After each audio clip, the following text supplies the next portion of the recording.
Selamat datang kembali. Hari ini kita punya topik yang cukup berat dan mengejutkan. Betul loh, soal tewasnya diplomat muda kita, Zetro Leonardo Purba, di Peru. Ya, 1 September 2025 lalu di Lima, ini bukan sekedar berita kriminal biasa rasanya ya. Jelas bukan. Ada banyak pertanyaan di baliknya. Nah, di sini kita akan coba kupas lebih dalam. Kita mau lihat apa sih sebenarnya yang terjadi. Apakah ini murni kejahatan terorganisir seperti yang diberitakan awal? Atau jangan-jangan ada motif lain yang lebih kompleks, mungkin terkait posisi Indonesia di panggung global. Bisa jadi. Kita akan coba lihat dari berbagai sudut pandang berdasarkan analisis strategis dan berita yang ada. Oke, jadi misi kita hari ini untuk Anda juga adalah mencoba menarik benang merahnya Antara insiden ini, lalu konteks geopolitik global, terutama kebijakan luar negeri dan ekonomi kita di bawah pemerintahan baru Presiden Prabowo. dan tentu saja kepentingan strategis nasional kita. Kita coba gali lebih dari sekedar judul berita. Siap, mari kita mulai. Oke, kita mulai dari fakta yang kita tahu dulu ya. Kejadiannya Senin malam, 1 September 2025, waktu 5. Betul. Zetro Leonardo Purba. Beliau ini penata kanselerai muda di KBRI 5. Ditembak 3 kali saat bersepeda dengan istrinya di distrik Lince, dekat kediaman mereka. Tragis sekali. Beliau meninggal di klinik karena luka tembaknya parah. Istrinya untungnya selamat ya, dan dilindungi polisi Peru sekarang. Iya. Dan Zetro ini kan baru bertugas 5 bulan di Peru, sebelumnya di KJRI Melbourne. Masih sangat baru berarti di sana. Betul. Nah, reaksi awal otoritas Peru dan media di sana itu cukup cepat. Langsung membingkainya sebagai apa? Kejahatan biasa. Iya, kejahatan biasa. Narasi utamanya itu pembunuhan bayaran, hired killing, atau mungkin balas dendam pribadi, revenge. Sempat ada perkembangan soal pelaku? Ada. CCTV katanya menunjukkan pelaku warga negara asing. Lalu ada penangkapan 5 warga Venezuela. Diduga terkait geng kriminal One Family, begitu ya? Itu yang dilaporkan. Tapi, narasi soal geng ini yang perlu kita cermati betul. Kenapa begitu? Gini, kalau targetnya diplomat negara lain, penjelasan kejahatan geng ini bisa jadi smokescreen yang sempurna. Smoke screen, maksudnya tabir asap. Tepat, tabir asap. Ini taktik intelijen klasik untuk mencapai plausible deniability. Plausible deniability, kemampuan menyangkal keterlibatan ya. Betul. Jadi dalang sebenarnya, entah itu negara atau mungkin korporasi besar yang terusik, bisa cuci tangan. Dengan menyalahkan kriminal biasa. Ya, jejak dan motif politiknya jadi tersembunyi. Ingat, ini bukan warga biasa yang jadi korban. Ini perwakilan resmi negara. Apa Peru? Kok lokasinya di sana? Peru kan bukan katakanlah pusat utama kepentingan geopolitik Indonesia. Nah, ini dia yang menarik. Justru pemilihan lokasi seperti Peru itu bisa jadi sangat strategis. Strategis dalam artian apa? Peru bisa dianggap sebagai soft target. Soft target, maksudnya? Ya, lokasi di mana mungkin level kewaspadaan atau protokol keamanannya tidak seketat di Washington atau Beijing atau Brussels misalnya. Oke. Jadi risikonya lebih rendah bagi pelaku. Risiko operasionalnya lebih rendah, tapi pesannya tetap sampai. Pesannya jelas, aset Indonesia itu rentan, di mana saja. Wow, menarik. Bahkan ada kemungkinan ini pesan ganda. Nggak cuma ke Jakarta, tapi juga ke Washington. Kenapa ke Washington? Karena ini terjadi di halaman belakang Amerika Serikat, kan? Bisa jadi untuk menunjukkan jangkauan global si aktor. Jadi pemilihan lokasi yang tidak biasa ini justru bagian dari strateginya ya? Sangat mungkin. Dan status Zetro sebagai diplomat muda itu juga penting. Apanya yang penting? Menurut konvensi Wiener, serangan ke diplomat manapun, pangkat apapun, itu serangan ke kedaulatan negara pengirim. Oke, jadi tidak peduli jabatannya. Tidak peduli. Menargetkan diplomat muda itu bisa jadi serangan simbolis ke masa depan diplomasi kita. Semacam intimidasi halus tapi mengerikan. Dan secara operasional, mungkin lebih mudah juga ya. Keamanan diplomat junior mungkin tidak seketat duta besar. Itu juga faktor. Targetnya jadi lebih mudah diakses, relatif. Oke. Nah, ini sebagai catatan juga untuk Anda pendengar. Informasi awal yang kami dapat sempat menyebut 2 diplomat. Betul, ada isu itu. Tapi sumber-sumber kredibel yang kita telaah sejauh ini hanya merinci kasus Zetro Purba ini. Jadi fokus kita memang di kasus ini sekarang. Iya, tapi kerangka analisisnya tentu bisa relevan kalau nanti ada informasi baru soal insiden lain. Tentu saja. Sekarang mari kita geser sedikit. Kita lihat kemungkinan adanya operasi intelijen Ini bukan cuma soal mata-mata ya? Bukan, ini bisa masuk ranah covert action, tindakan rahasia untuk mempengaruhi negara lain. Tanpa meninggalkan jejak yang jelas. Betul, dan dalam kasus ekstrim, ya bisa sampai pembunuhan politik, prinsip utamanya tadi, plausible deniability. Aktor negara berusaha keras supaya nggak bisa dilacak langsung ke mereka. Ingat ada gium intelijen itu kan, berhasil tidak dipuji, gagal dicaci maki. Hilang tidak dicari, mati tidak diakui. Ya, dunia yang keras. Untuk membayangkan operasinya, mungkin kita bisa bandingkan dengan kasus-kasus lain yang terkenal. Boleh. Ini bukan menuduh ya, tapi untuk memahami polanya. Oke. Misalnya, pertama mungkin Mossad Israel di Dubai, kasus Al-Maboh tahun 2010. Itu yang operasinya sangat rapi kan? Iya, presisi tinggi. Timnya besar, 29 orang lebih, pakai paspor palsu negara barat, pengintaian canggih. Eksekusinya di hotel dibuat seolah alami, obat dan pencekikan. Betul. Tapi mereka meninggalkan jejak digital lumayan banyak dari CCTV, jadi akhirnya terungkap. Itu model high cost, high gain. Risiko terungkapnya juga tinggi. Oke. Ada lagi contoh lain? GRU, Rusia, kasus Skripal di Salisbury 2018. Ini pendekatannya beda lagi. Yang pakai racun Novichok itu ya? Iya, kelihatan lebih kasar. Pakai agen SARS tingkat militer yang sangat gampang dilacak balik ke Rusia. Jadi kerahasiaan bukan prioritas utama di situ. Enggak. Tujuannya justru mungkin mengirim pesan intimidasi yang sangat jelas dan bikin takut. Efek psikologisnya diutamakan, plausible deniability dikorbankan. Menarik. Kalau dari AS atau Tiongkok bagaimana? Kalau CIA, AS, secara historis mereka seringnya lebih memilih cara-cara tidak langsung. Destabilisasi politik pakai proksi lokal, danai oposisi gitu. Seperti dugaan di Indonesia tahun 60-an atau di Amerika Latin ya? Iya, pembunuhan langsung yang mudah dilacak ke Washington biasanya dihindari. Kalau MSS, Tiongkok, fokus tradisionalnya lebih ke spionase ekonomi, teknologi, siber. Operasi kinetik di luar negeri yang menarget individu bukan ciri khas mereka yang umum diketahui. Sejauh yang publik tahu, iya. Tapi tentu kapabilitasnya nggak bisa diremehkan. Nah, kalau kita bandingkan pola-pola itu dengan insiden di 5 ini, kok rasanya beda ya? Penembakan di jalanan itu kan kesannya low-tech. Justru di situ mungkin letak kecanggihannya dalam penyamaran. Maksudnya bagaimana? Metode yang mirip sekali dengan kejahatan biasa, kayak penembakan jalanan ini, itu justru memberikan plausible deniability paling tinggi. Ah, oke. Karena gampang sekali menunjuk hidung geng kriminal lokal. Persis. Aktor negara jadi bisa cuci tangan. Jadi metode yang kelihatannya kasar ini mungkin bukan karena amatir, tapi pilihan yang disengaja. Sengaja dibuat begitu. Bisa jadi, semacam counter signaling. Sengaja pakai metode yang nggak khas negara maju untuk membingungkan siapa pelakunya. Contohnya? Bayangkan saja, aktor Eropa misalnya bisa saja sewa kartel Amerika Latin buat melakukan aksi kotor ini. Kecurigaan kan jadi teralih. Biaya operasinya rendah, risiko politik minimal kalau pakai proksi kriminal. Tapi dampaknya tetap tercapai. Destabilisasi, intimidasi. Nah, soal penangkapan warga Venezuela itu, Iya, bagaimana itu? mereka bisa jadi cuma expendable assets. Aset sekali pakai yang sengaja dikorbankan untuk memutus mata rantai penyelidikan. Jadi kalau dibandingkan, metodenya beda jauh ya. 5, low-tech, samaran tinggi versus Mossad, canggih, obat tekik, samaran medis versus GRU, racun eksotis, samaran rendah demi pesan. Dan tingkat plausible deniability-nya juga beda. 5 sangat tinggi karena kedok kriminalnya. GRU sengaja rendah. Mossad sedang karena akhirnya terekam CCTV. Oke, jelas perbandingannya. Sekarang mari kita tarik ke konteks Indonesia saat ini. Gambaran besarnya. Pemerintahan Presiden Prabowo ya, Iya. dengan visi Indonesia Emas 2045. Kebijakan luar negerinya terlihat pragmatis sekali. Jaga hubungan baik dengan semua kekuatan besar, AS dan Tiongkok. Kunjungan awal beliau kan berurutan, ke Beijing dulu baru ke Washington. Itu sinyal kuat. Ada penekanan juga di diplomasi pertahanan, modernisasi alutsista. Di Laut Cina Selatan, sikapnya tegas soal kedaulatan. UNCLOS 1982. Tapi tetap cari kerjasama, hindari konfrontasi. Kolaborasi lebih baik dari konflik, katanya.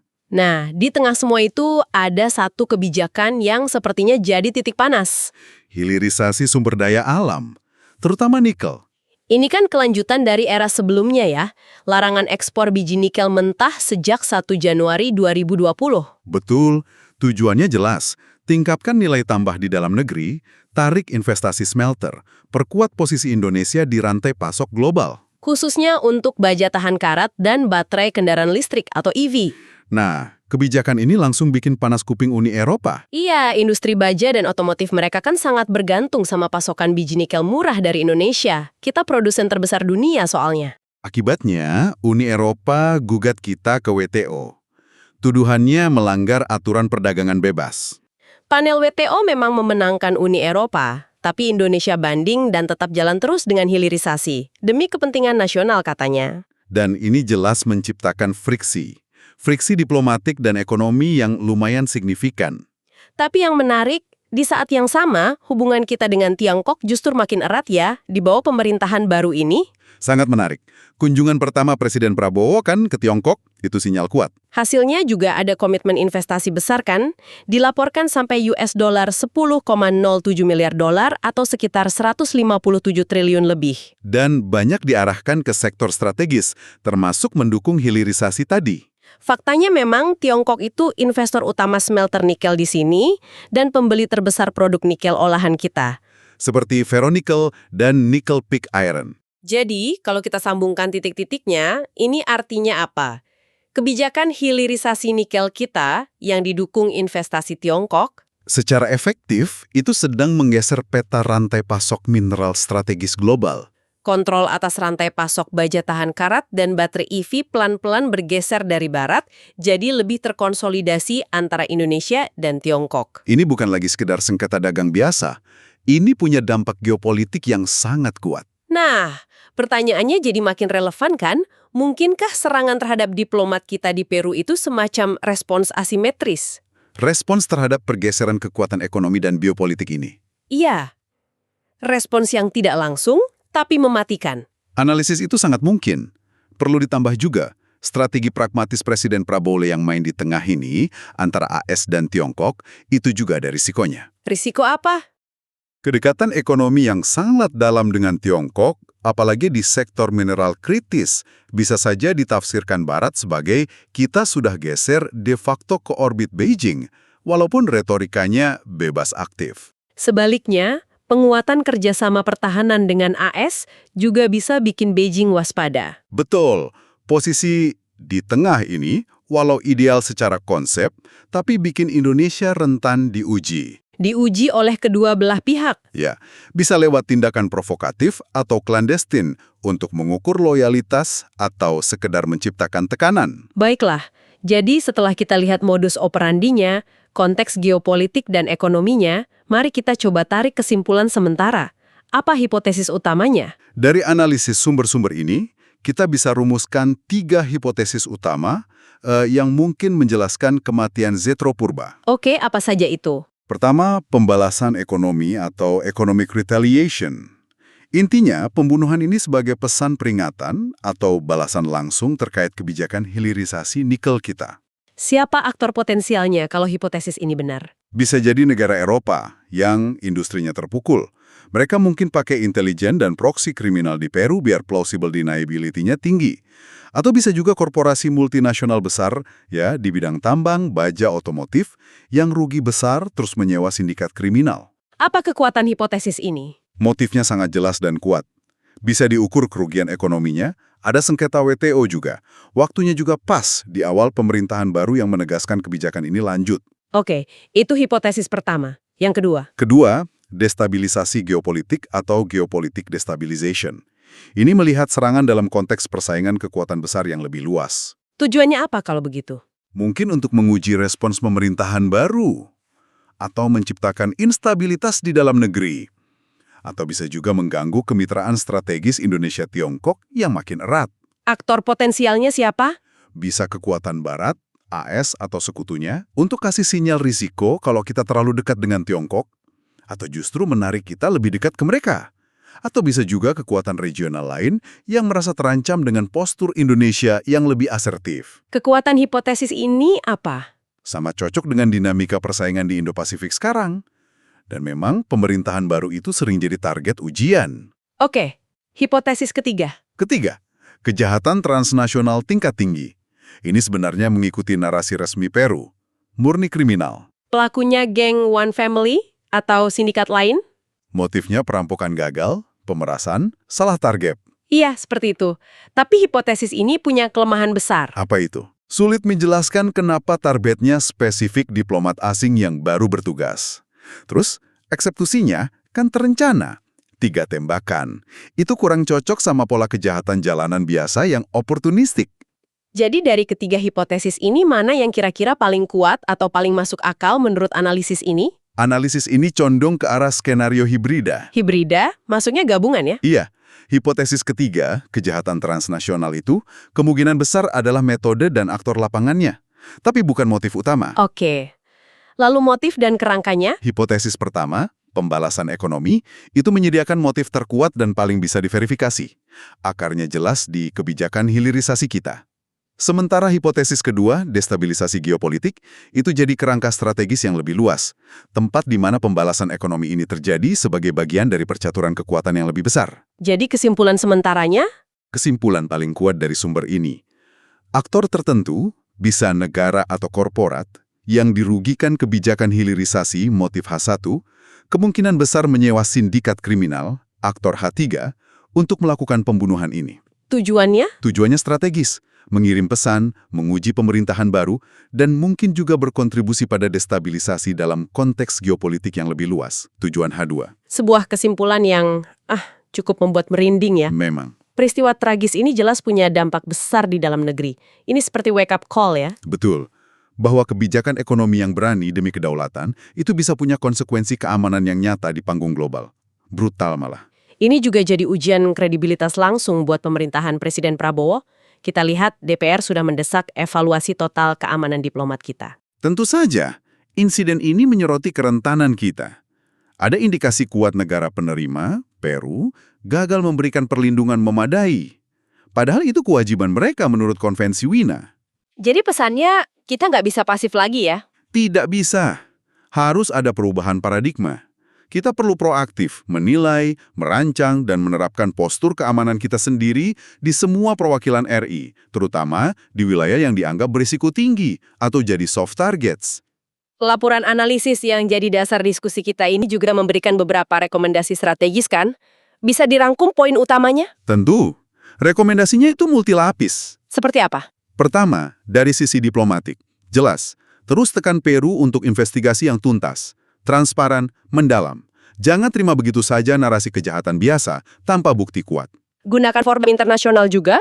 Iya, PBB dan lainnya untuk tegaskan lagi prinsip kekebalan dan perlindungan diplomat. Kalau sampai terbukti ada keterlibatan aktor negara lain, kita harus siapkan respons diplomatik yang terukur. Contohnya? Pemanggilan dubes, usir diplomat. Bisa sampai ke sana atau pembekuan kerjasama tertentu. Harus tegas. Kedua, intelijen dan keamanan. Ini bagian penting. Sangat. Tingkatkan kapasitas dan operasi kontrainteligens kita, BIN BAIS TNI, untuk identifikasi dan mitigasi ancaman, terutama dari aktor negara atau korporat terkait sengketa ekonomi. Audit keamanan di semua kedutaan dan konsulat juga perlu. Harus. Komprehensif. Prioritaskan yang dianggap soft targets. Revisi dan perkuat SOP perlindungan pribadi diplomat dan keluarga. Latihan situational awareness, protokol darurat, evakuasi, itu harus rutin dan efektif. Oke. Yang ketiga, strategis. Ini yang krusial. Analisis resiko keamanan dan intelijen itu harus jadi bagian integral dari pengambilan keputusan kebijakan ekonomi dan luar negeri. Jadi nggak jalan sendiri-sendiri. Betul. Kebijakan asertif kayak hilirisasi itu harus dirancang bareng strategi mitigasi resiko terhadap kemungkinan pembalasan asimetris. Diplomasi publiknya juga penting. Sangat. Untuk membingkai kebijakan strategis kita sebagai kedaulatan yang sah untuk pembangunan nasional, bukan proteksionisme agresif, biar dapat pemahaman dan dukungan internasional. Jadi setelah kita bahas panjang lebar ini, jelas sekali ya untuk Anda bahwa kematian Zetro Leonardo Purba ini jauh dari sekadar insiden kriminal biasa. Ini bisa jadi sinyal bahaya di era baru persaingan global. Di mana pertarungan ekonomi dan geopolitik itu bisa berwujud kekerasan klandestin yang menyasar langsung aparat negara kita, garda terdepan diplomasi kita. Tepat sekali. Bagi bangsa dengan cita-cita besar, seperti Indonesia Emas 2045, kemampuan menavigasi lanskap global yang makin rumit dan berbahaya ini jadi kunci. Perlu perpaduan ketegasan diplomatik, kewaspadaan intelijen, dan ketahanan strategis ya? Betul, itu kunci mewujudkan ambisi nasional tanpa mengorbankan keselamatan para diplomat kita. Nah, melihat jalinan rumit antara kepentingan ekonomi, manuver geopolitik, dan metode klandestin yang mungkin dipakai ini, ada satu pertanyaan penutup yang mungkin menarik untuk Anda renungkan. Apa itu? Selain kekerasan fisik langsung seperti yang menimpa Zetro Purba, bentuk-bentuk respons asimetris apalagi yang mungkin bisa dihadapi negara-negara yang berani memperjuangkan kedaulatan sumber dayanya di masa depan, mungkin dari ranah siber, ekonomi, informasi. Itu pertanyaan penting. Sesuatu untuk Anda pikirkan lebih lanjut.